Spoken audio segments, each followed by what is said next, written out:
Amigos, que tengan un tremendo hiper recontra saludazo con doble Z, saludazo de Cusatón.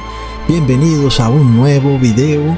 Oremos hoy a nuestro Padre Celestial para que nos envíe al Espíritu de Jesús, para que seamos uno con el Padre y con el Hijo, para toda la eternidad, en el nombre de Jesús. Amén.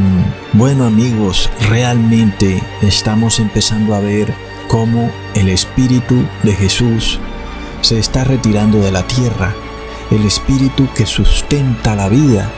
Vamos a probarlo bíblicamente, porque nosotros no solamente vamos a hablar del Apocalipsis o de los eventos que están ocurriendo, desastres climáticos y sequías, y no solamente vamos a decir, oh, esto es señal de que Jesús viene pronto, sino que vamos a dar prueba bíblica de que el Espíritu de Jesús se empieza a retirar por ciertas cosas que están ocurriendo en la tierra.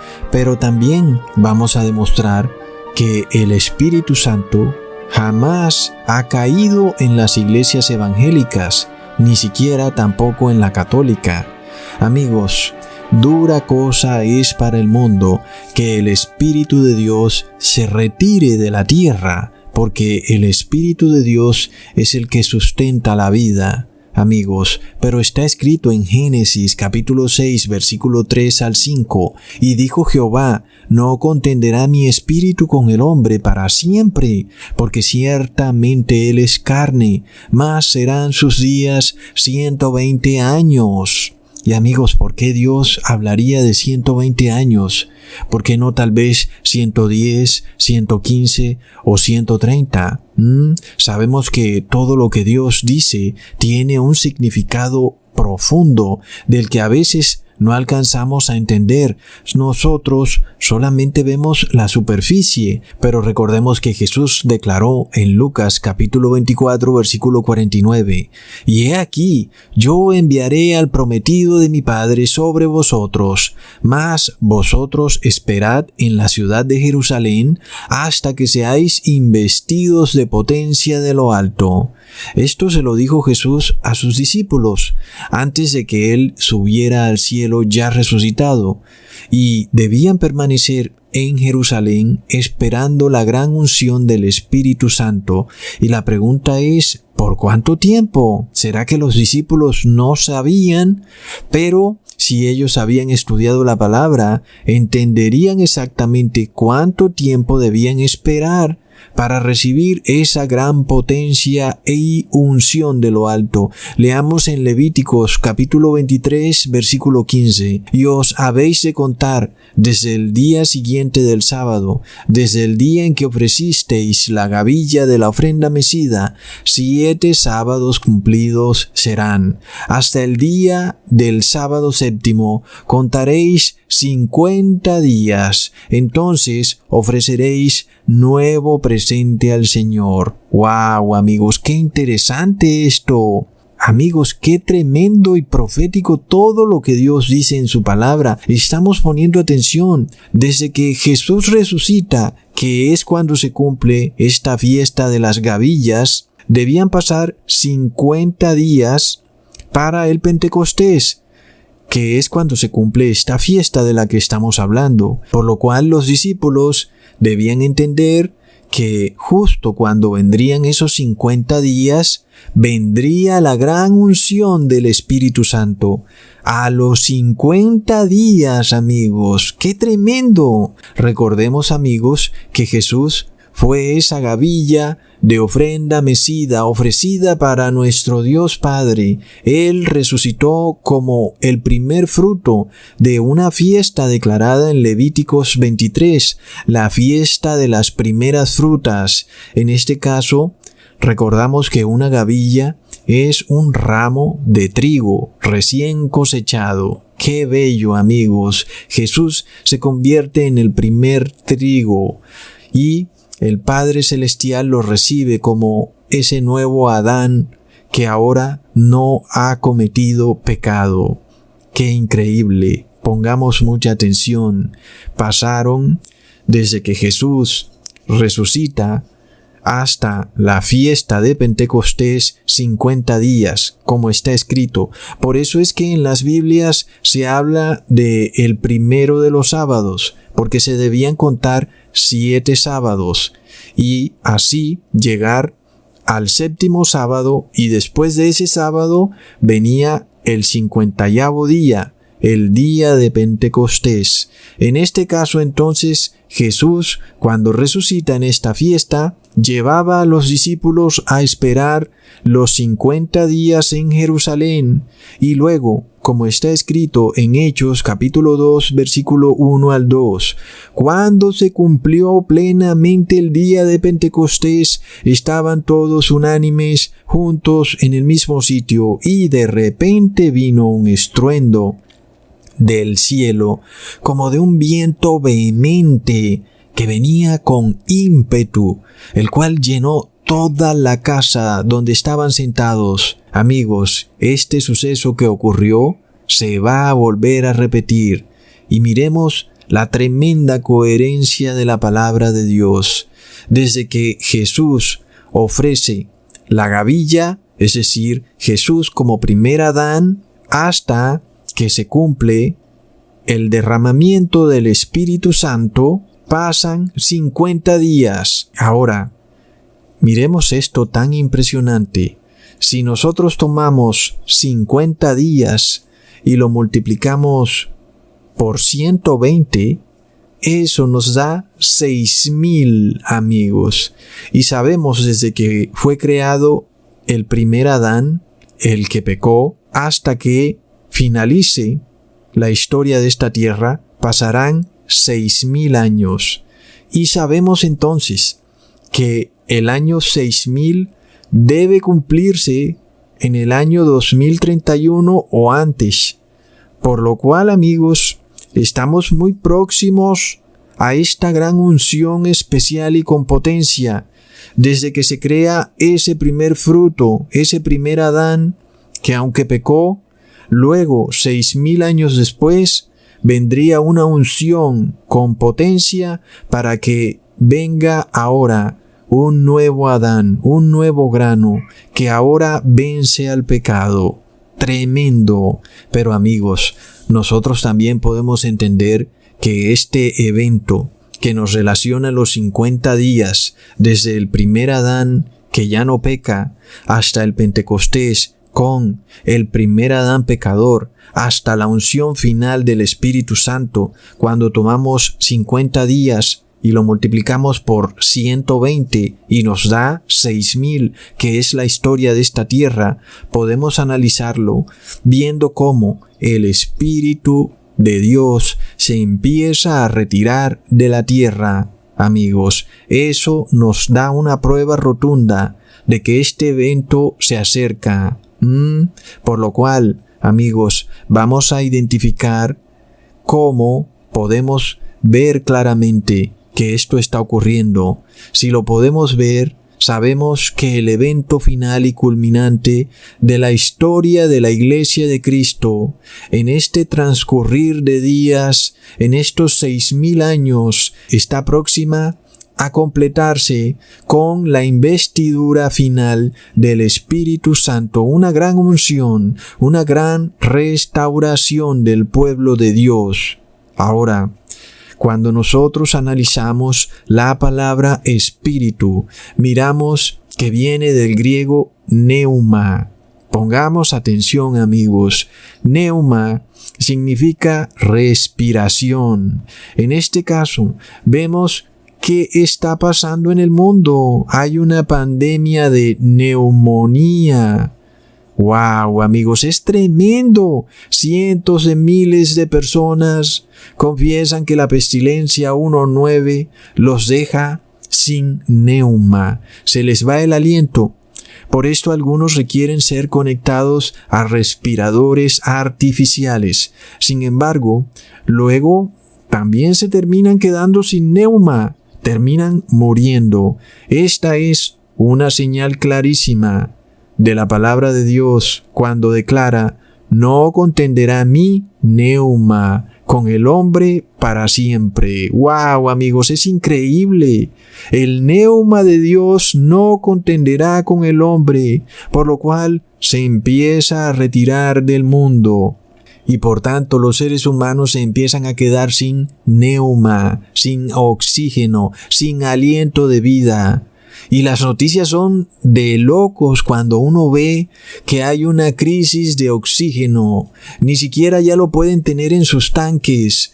No lo consiguen. Hay crisis para respirar. No hay camas para darle oxígeno a tanta gente. Las personas se están asfixiando. Empiezan a sentir temor y angustia porque se quedan sin el neuma. Oh, Padre Santo, ahora entiendo.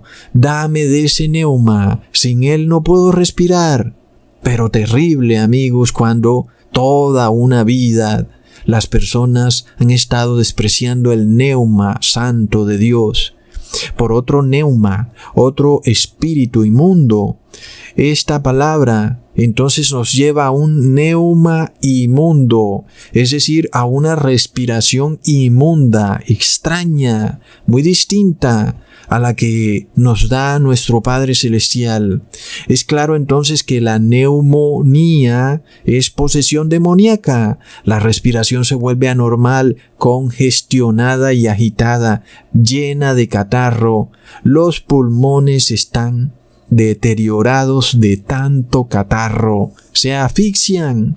Sin embargo, el mundo, para sanar a una persona que ahora vemos claramente poseída por el demonio porque tiene un neuma inmundo, que es neumonía, buscan un remedio que tiene ADN inmundo.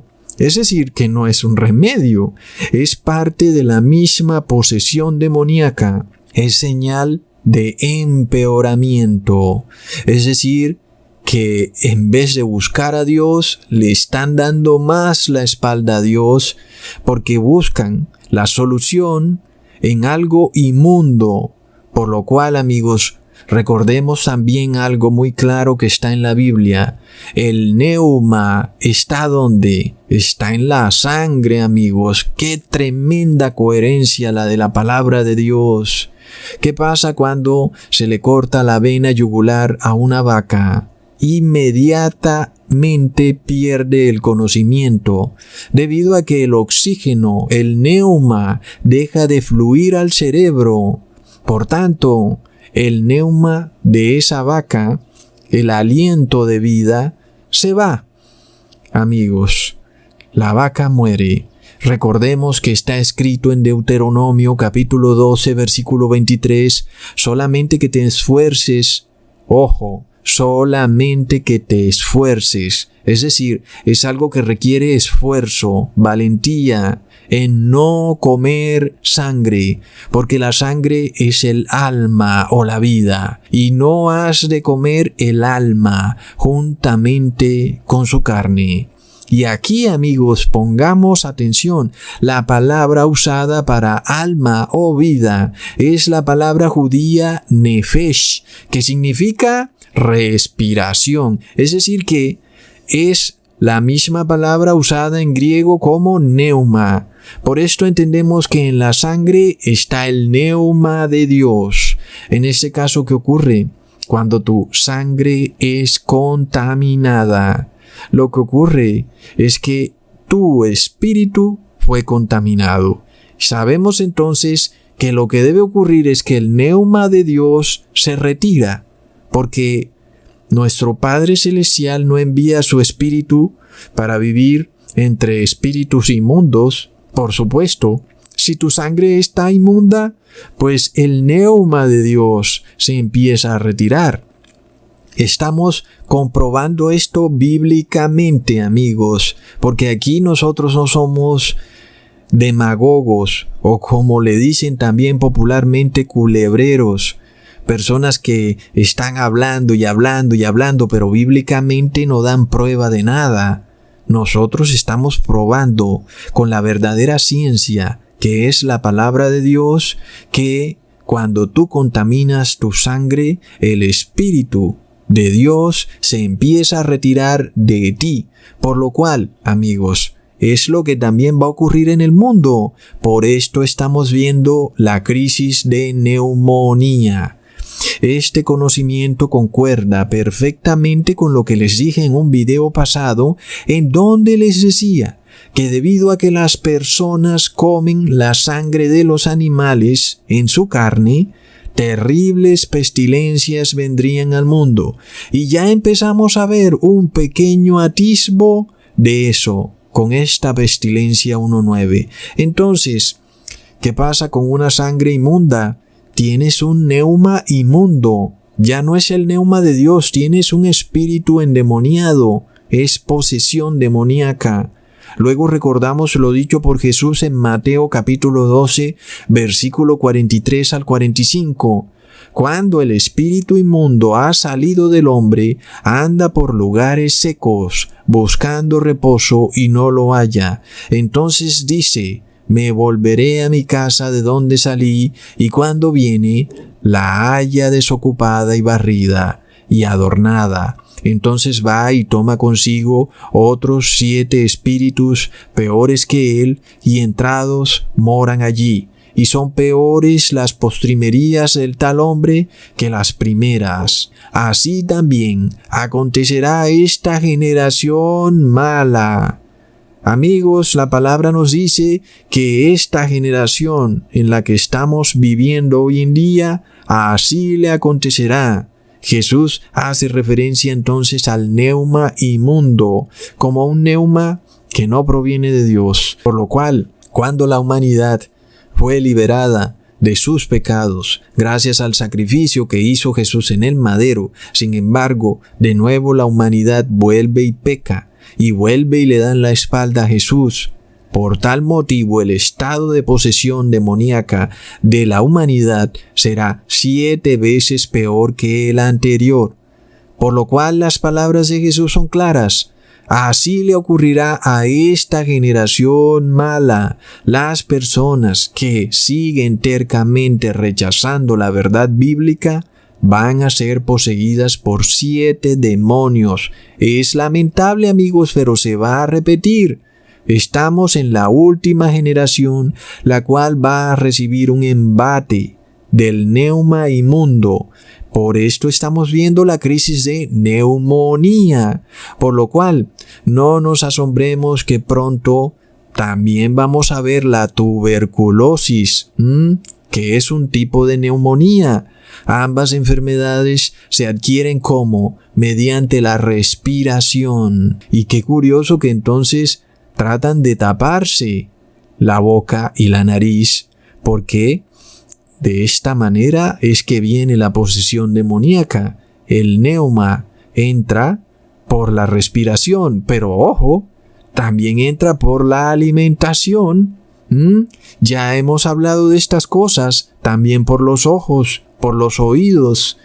Ay, amigos, la Biblia entonces nos declara que debido a que esta generación mala no tiene conocimiento del Señor y no quieren tenerlo, entonces lo que sigue es que se retira el neuma de Dios para que ahora entren 7 neumas inmundos de demonios. Ahora entendemos lo que está ocurriendo a nivel espiritual.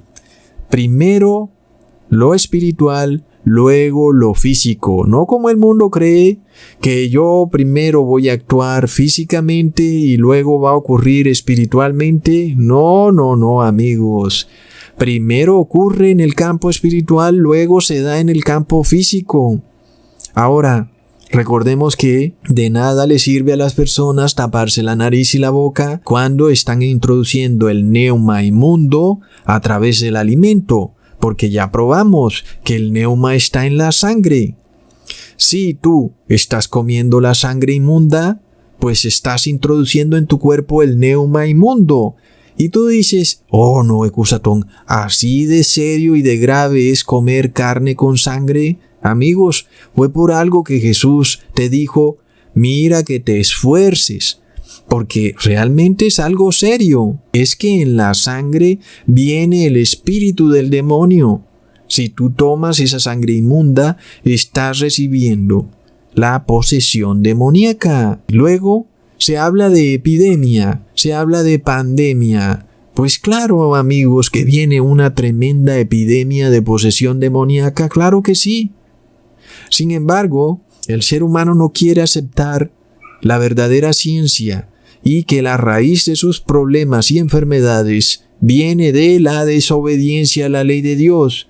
Porque si Dios te advierte, inclusive diciéndote que te esfuerces, es por algo, no es un capricho, es por algo que en realidad viene a tu favor. Así que, sin embargo, el mundo soberbiamente busca mengurjes o elixirs mágicos a lo que ellos llaman ciencia, lo cual es contrario a la verdadera ciencia. Y a aquellos que proclaman la palabra de Dios, que es la verdadera ciencia, a esos los llaman fanáticos conspiranoicos. Así que entendamos esto.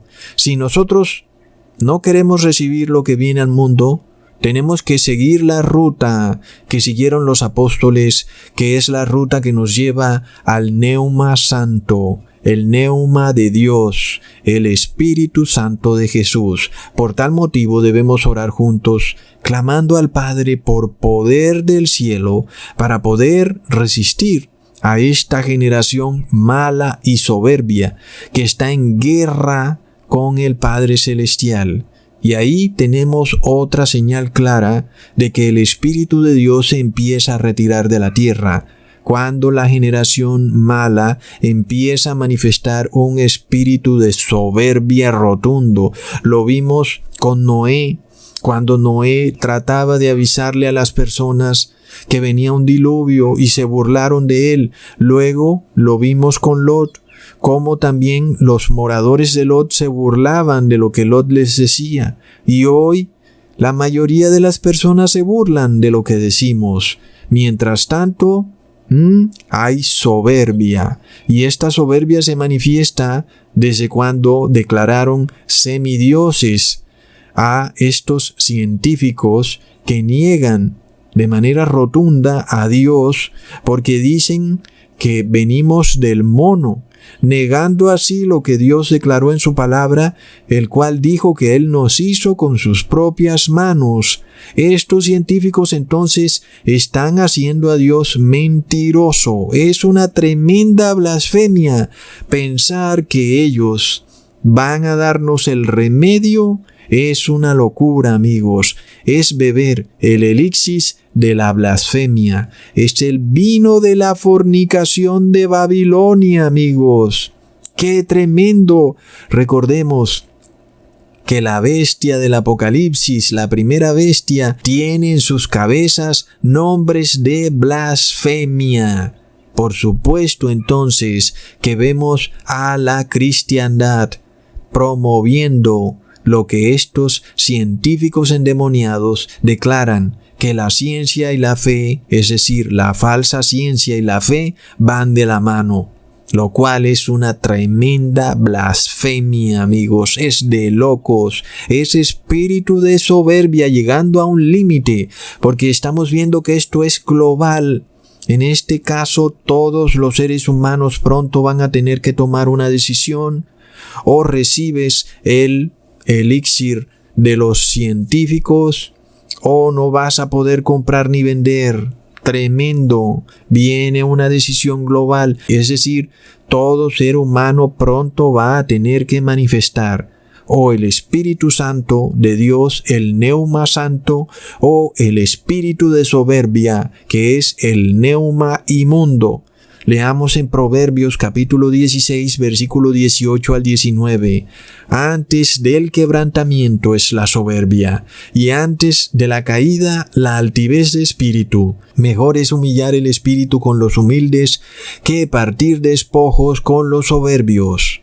Más claro no canta un gallo. El espíritu, el neuma de soberbia que vemos en el mundo es señal clarísima que viene quebrantamiento y caída. Aquí está clarísimo, amigos.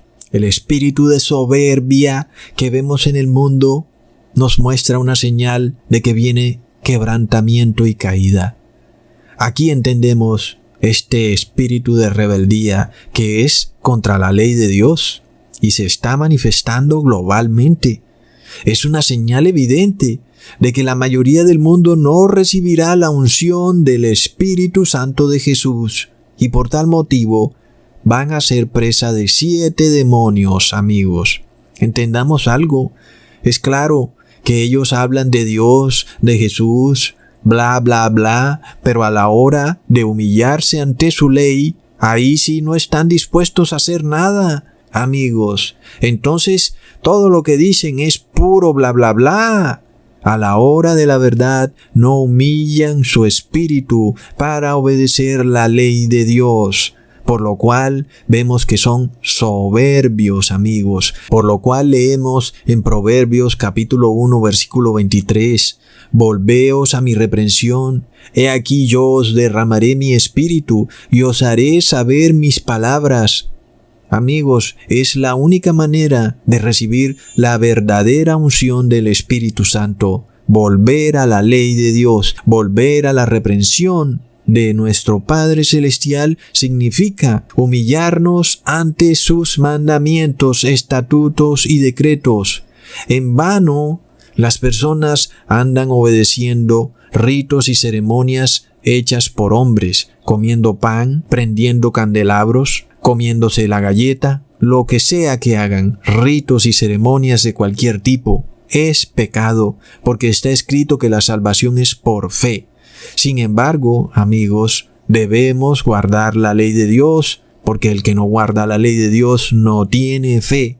Por esto, estamos viendo que ninguna iglesia cristiana, ni evangélica, ni judeo-masónica, está posibilitada para recibir el Espíritu Santo de Dios, porque todas violan flagrantemente la ley de Dios.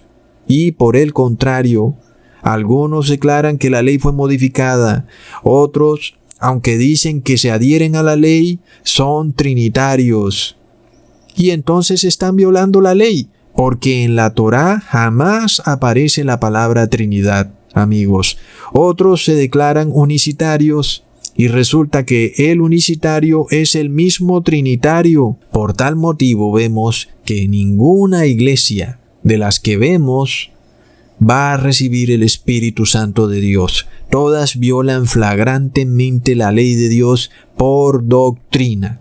Porque algunas personas se confunden diciendo, oh, Ecusatón, pero todos son seres humanos. Sí, pero aquí hablamos de doctrina. La doctrina que enseñan induce a la persona a desobedecer la ley de Dios. Por esto van a recibir 7 neumas inmundos. Claro, amigos, y los vemos promoviendo el bautismo negro. Vemos precisamente a las iglesias cristianas. Eso nos muestra señal clarísima que nos revela que la unción del Espíritu Santo de Jesús no va a caer sobre esas iglesias, amigos, porque estamos viendo que rechazan, le dan la espalda a Jesús al aceptar un remedio, un elixir que viene de unos científicos que le dan la espalda a Jesús. Es tremendo. Ahora, para entender verdaderamente lo que ocurre cuando hablamos del Espíritu Santo, vamos a estudiar algunas cosas que Jesús ha dicho, porque también vamos a ver que los shows que hace la iglesia evangélica, mostrando que ella imparte el Espíritu Santo, no son más que shows. Ninguno que haya asistido a esas iglesias ha recibido jamás Espíritu Santo. Y la prueba es que violan la ley de Dios. Y esa es una prueba verídica. Recordemos lo que dice Juan capítulo 3 versículo 8. El viento de donde quiere sopla y oyes su sonido, mas ni sabes de dónde viene ni a dónde vaya. Así es todo aquel que es nacido del Espíritu. Así que este es un versículo contundente, el cual nos muestra el gran engaño que se vive en las iglesias evangélicas, cuando supuestamente vemos con nuestros propios ojos sobre quién cae el Espíritu Santo, cuando la persona empieza a bailar o a tirarse al suelo y patalear como locos, cuando Jesús nos acaba de explicar que nadie puede saber de dónde viene el Espíritu Santo ni a dónde va. Entonces Jesús nos está advirtiendo claramente cómo sería la labor del Espíritu Santo, que aunque sería audible como el viento cuando se mueve en el cielo, no puede saberse para dónde va ni de dónde viene. Es decir, nadie puede saber quién es el ungido con el Espíritu Santo. Otra historia es la que nos muestran las iglesias evangélicas, en donde en un escenario el pastor directamente te muestra quién ha sido ungido y esa persona empieza a comportarse erráticamente. Patalean, bailan frenéticamente, empiezan a mover la cabeza 360 grados, algunas mujeres a hacer el pelo como si fueran una avioneta. El hombre lo hace con los brazos, en fin, se ve claramente entonces que pretenden mostrarnos que han recibido el Espíritu Santo. Pero Jesús nos acaba de advertir que quien recibe el Espíritu Santo lo recibe de manera discreta. Sin embargo, alguien dirá: Ecusatón, pero mira que en Hechos capítulo 2, versículo 2 al 3 no ocurrió así. Bueno, leámoslo, amigos.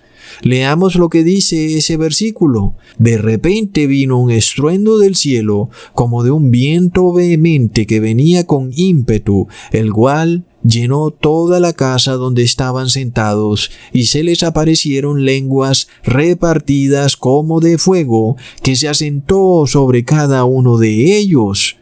Y entonces vemos, amigos, que no hay contradicción con las palabras de Jesús, porque aunque el viento se escuchó como un estruendo, vemos que los apóstoles no se comportaron como nos muestra la iglesia evangélica, sino que se comportaron de manera discreta y reposada.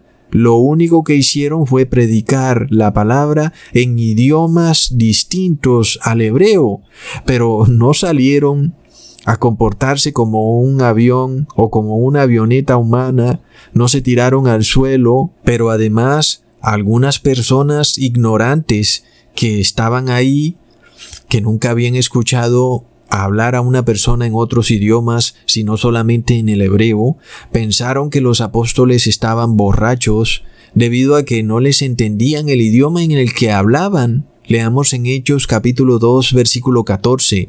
Entonces Pedro, poniéndose en pie con los 11, alzó su voz y les habló diciendo: Varones judíos y todos los que habitáis en Jerusalén, esto os sea notorio, oíd mis palabras, porque estos no están borrachos como vosotros pensáis, sino la hora tercia del día. Mas esto es lo que fue dicho por el profeta Joel. Y en los postreros días, dice Dios, derramaré de mi espíritu sobre toda carne, y vuestros hijos e hijas profetizarán, y vuestros jóvenes verán visiones, y vuestros viejos soñarán sueños. ¡Wow, amigos! Por tanto, la obra que hace el Espíritu Santo en los corazones de las personas es una obra discreta. Aunque las personas pensaron que los apóstoles estaban borrachos, no lo pensaron porque andaban tambaleándose y tirándose al suelo como locos, sino porque no entendían el idioma en el que estaban hablando, porque eran personas que no habían nunca estado en ningún otro país. Por supuesto, tal vez oír de repente a una persona hablando en francés puede pensarse que está hablando como alguien borracho, pero no era así. El apóstol, sin embargo, o los apóstoles estaban en compostura, totalmente discretos. Así que no vemos que se armó un alboroto, ni brincaron por todas partes, sino que estuvieron discretamente. Y vemos entonces que la iglesia evangélica nos muestra una historia muy distinta a lo que Jesús declaró, en donde vemos la forma discreta de actuar del Espíritu Santo, pero lo que ocurre en las iglesias evangélicas es un show, una especie de teatro bailarín, como si estuvieras en una discoteca o en algún concierto metálico de rock and roll. Amigos, vemos entonces que estas iglesias no están recibiendo el Espíritu Santo de Jesús, amigos. Ahora, si ni en el cristianismo se está recibiendo este espíritu, porque aún mucho menos en la Iglesia Católica, cuanto menos para aquellos que andan entretenidos viendo Netflix, o que son ateos, o que de plano niegan y rechazan la palabra, amigos. Por esto entendemos que el 99.99% del mundo no va a recibir esta última gran unción del Espíritu Santo. Ahora, amigos, recordemos que la iglesia evangélica, inclusive en el pasado, pensaba que comportarse como borracho en la iglesia era una manifestación del Espíritu Santo. ¡Qué ironía cuando precisamente el apóstol Pedro aclaró a todos los hermanos que los discípulos no era que estaban borrachos, sino que estaban hablando en otro idioma? Recontra mega plop. Es decir, amigos, que el comportamiento de los discípulos al recibir el Espíritu Santo fue discreto, fue normal. Sí se escuchó un estruendo del viento, como dijo Jesús, pero su comportamiento fue de personas normales. En este caso solo hablaron otro idioma, pero jamás en lenguas inentendibles, porque también algunos que vivían en otros países sí pudieron entender lo que hablaban. Pero además de todo, amigos, vemos que para recibir esta unción final que se viene pronto, también hay que recibir una unción inicial, porque así también le ocurrió a los discípulos. Leamos en Juan capítulo 20, versículo 20 al 22. Y habiendo dicho esto, les mostró las manos y el costado. Entonces los discípulos se gozaron viendo al Señor. Entonces Jesús les dijo: paz tengáis. Como me envió el Padre, así también yo os envío. Y como hubo dicho esto, les sopló y les dijo: tomad el Espíritu Santo. Aquí vemos, amigos, la primera unción que reciben los discípulos de Jesús. Y los habitantes de Jerusalén no se dieron ni cuenta. Así se cumple perfectamente lo que ya Jesús les había dicho, que nadie puede saber el trabajo del Espíritu Santo. Mientras las personas estaban en las sinagogas tratando de aprender supuestamente de la palabra de Dios, no estaban recibiendo la unción especial, porque esas sinagogas estaban caídas en apostasía, amigos. Y miremos que inclusive un evento similar ocurrió con el apóstol Pablo, cuando recibió primero una unción y después la unción final del Espíritu Santo. Leamos en Hechos capítulo 26, versículo 13 al 15. En mitad del día, oh rey, vi en el camino una luz del cielo que sobrepujaba al resplandor del sol, la cual me rodeó y a los que iban conmigo, y habiendo caído todos nosotros en tierra, oí una voz que me hablaba y decía en lengua hebraica: Saulo, Saulo, ¿por qué me persigues? Dura cosa te es dar coces contra los aguijones. Yo entonces dije: ¿quién eres, Señor?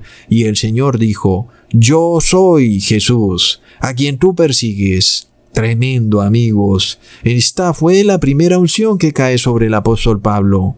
Algunos estaban a su alrededor, pero al parecer solo el apóstol Pablo fue quien escuchó la voz de Jesús. Luego el apóstol Pablo empezó a orar para la segunda unción. Leamos en Hechos capítulo 9, versículo 10 al 12. Había entonces un discípulo en Damasco llamado Ananías, el cual el Señor dijo en visión: Ananías. Y él respondió: heme aquí, Señor. Y el Señor le dijo: levántate y ve a la calle que se llama La Derecha, y busca en casa de Judas a uno llamado Saulo de Tarso, porque he aquí, él ora y ha visto en visión un varón llamado Ananías, que entra y le pone la mano encima para que reciba la vista. Aquí Pablo recibe entonces la segunda unción del Espíritu Santo de Jesús. de la mano de Ananías. Por tal motivo, este proceso se repite en los últimos tiempos. En este caso, ustedes, los que han tenido la gran paciencia de escuchar y ver mis videos, inclusive siendo tolerante conmigo porque no soy el mejor orador del mundo. Yo creo que el dicho ese que dice que llegué tarde a la repartición de hablar en público, pues me cae a mí perfectamente. No es que sea un muy buen orador. Inclusive los que recuerdan mis videos iniciales, pues me costaba un poco de trabajo y la verdad que nunca he tenido esa cualidad, diría yo, de hablar y hablar y hablar. De hecho, en parte pienso que va un poco con mi forma de ser, que no me gusta cuando las personas empiezan a hablar cosas que simplemente no valen la pena, sino que siempre busco que se hable algo concreto, conciso y que sea de verdad algo que pueda uno entenderlo. Entonces, tal vez por eso no me vienen las palabras tan fáciles, porque pienso que en una o dos o tres palabras se puede decir todo. Sin embargo, ustedes han tenido paciencia para escuchar, para aprender de la Biblia, sobre todo cuando ahora se hacen estos videos de 1 hora, porque tenemos que explicarlo todo y no dejar cabos sueltos, como ocurría en los videos de 15 minutos, que siempre las personas se preguntaban una cosa o la otra y quedaban como cabos sueltos por ahí. En este caso, ustedes han venido recibiendo esa primera unción del Espíritu Santo. Pero ¿qué ha pasado con amigos o familiares que no han tenido esa paciencia? Ellos no han recibido esa primera unción del Espíritu Santo. Y tal vez porque han estado esperando una señal, un estruendo, un comportamiento errático en una persona para ellos pensar que está recibiendo el Espíritu Santo. Sin embargo, esa no es la forma como el Espíritu Santo actúa. De repente un familiar puede verte ahí viendo un video y pensar que no está pasando nada, pero estás recibiendo el Espíritu Santo de Jesús. Por esto, muchos familiares y personas conocidas no quieren creer en la palabra o en estos videos porque no ven una señal. Tal vez esperan a una iglesia enchapada en oro para ellos creer. Tal vez esperan que la Virgen María llore sangre o llore aceite. Tal vez esperan que caiga fuego del cielo, lo cual ya ha pasado con la iglesia evangélica, y tal vez esperan todavía milagros mucho más sorprendentes, pero esa no es la forma como funciona o actúa el Espíritu Santo, porque ya Jesús nos los dijo, es como el viento, nadie sabe por dónde entra ni por dónde sale. El Espíritu Santo entró a tu casa y solamente te tomó a ti. Desafortunadamente tus otros familiares no han querido abrirse a la unción inicial del Espíritu Santo. Por lo cual, cuando se les muestra un video, no quieren tener paciencia para verlo. Piensan que es un sacrificio demasiado grande detenerse 1 hora a aprender de la palabra de Dios de un canal que no conocen, con un nombre que jamás habían escuchado antes. Ay, amigos, es tremendo. Luego viene que tú en verdad seas sincero y empieces a poner las enseñanzas que has aprendido en tu vida diaria. Y entonces empieza un cambio en tu vida. Porque antes hacías cosas mal, ahora empiezas a cambiar. Ya no comes carne con sangre, ya no dices malas palabras, no eres chismoso, no eres fornicario, no robas. Y entonces el espíritu inmundo pues ya no tiene cabida en tu cuerpo. Ahora tienes una primera unción del Espíritu Santo de Jesús. Y ningún gobernante, amigos, con sus decretos puede lograr eso. Puede lograr que una persona deje de robar o de decir malas palabras, o que actúe y obedezca su ley de buena gana. Ninguno puede. Tampoco un líder religioso a través de ritos y ceremonias puede lograr un cambio radical en el ser humano. La prueba es la sociedad en la que vivimos, donde cada día es peor. Y llevamos 2000 años celebrando ritos y ceremonias inservibles. ¿Y cuál es el estado de la sociedad? Es deplorable. Sin embargo, el Espíritu Santo de Jesús sí puede lograr que la persona cambie. Por esto, ya vemos que empezamos a recibir una primera unción, pero la unción especial, esa es la que queremos recibir porque nos dará potencia. Por tal motivo, se requiere de oración. En próximos videos entonces, les voy a hacer un anuncio, esperando a ver que YouTube me permita de nuevo hacer directos en el canal principal para que todos podamos hacer una oración juntos en fe, pidiendo por esa unción final del Espíritu Santo de Jesús. Porque los que la reciban, recibirán o empezarán a recibir una restauración final, la restauración de Jesús como este nuevo Adán que ya no peca. Pasamos de ser ese viejo Adán pecador a un nuevo Adán que ya no peca. Transcurrieron 120 jubileos de 50 años cada uno. ¡Wow, amigos! Sin embargo, lamentablemente, este movimiento pasará desapercibido por el mundo. La mayoría de personas estarán imbuidos en sus placeres, comiendo y bebiendo, casándose y dándose en casamiento. Es lamentable. Debido a esto, el Espíritu de Dios entonces se retira. Y si se retira, amigos, lo que es verde se empieza a poner amarillo. Las personas se empiezan a secar. La tierra se empieza a secar. Y esto estaba profetizado en Oseas capítulo 4 versículo 3. Por lo cual se enlutará la tierra y será talado todo morador de ella con las bestias del campo y las aves de los cielos, aun los peces del mar serán cogidos. También, amigos, recordemos el caballo verde de Apocalipsis 6 versículo 8, al cual le fue dada potestad sobre la cuarta parte de la tierra para matar con espada, con hambre, con mortandad y con las bestias de la tierra. ¿Y qué viene cuando hay sequía? Viene hambruna. Entonces, el Espíritu de Dios se retira y ya empezamos a ver en las noticias cómo se empieza a declarar esta tremenda sequía que parece empeorar conforme pasan los años. Vemos entonces, amigos, por ejemplo en Estados Unidos, cómo el estado de California sufre una terrible sequía, en donde el 45% de la producción de alimentos de ese país viene precisamente de ese estado de California. Entonces, ¿qué va a pasar, amigos?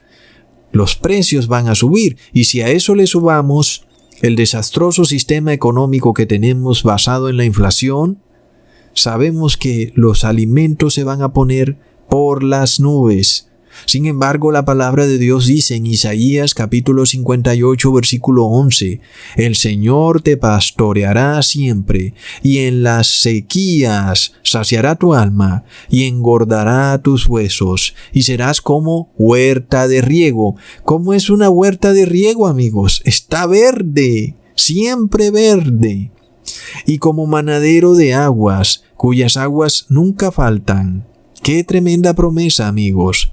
Para aquellos que están pensando en guardar algo de alimentos, les recuerdo que hoy en día también hay alimentos muy pero muy económicos que se pueden guardar. Por ejemplo, 25 kilos de avena molida, creo que pueden costar en Estados Unidos algo como $20.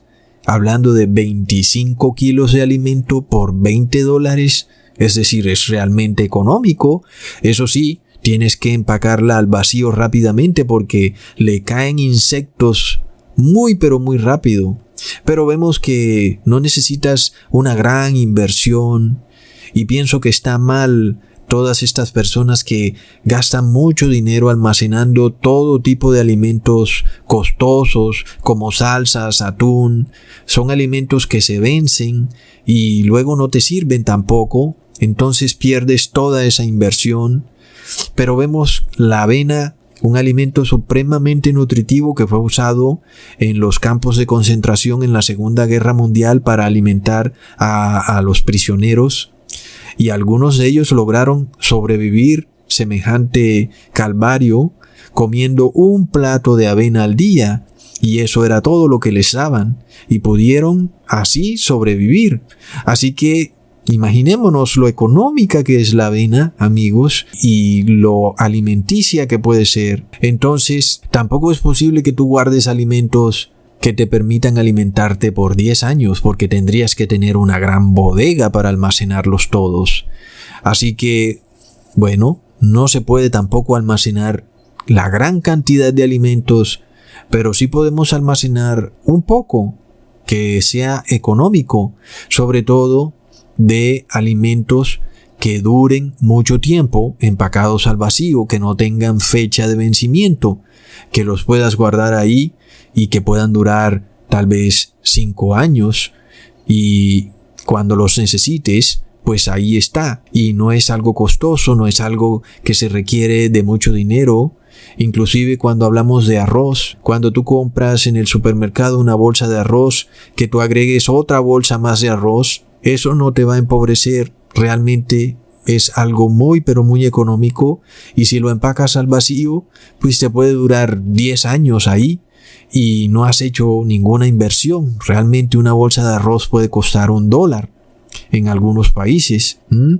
Entonces, es una manera de prepararse para lo que viene. Sin embargo, por más que queramos, no podemos jamás poder guardar todo el alimento para nunca más tener que comprar alimento, porque eso es imposible. Tendríamos que tener una gran bodega.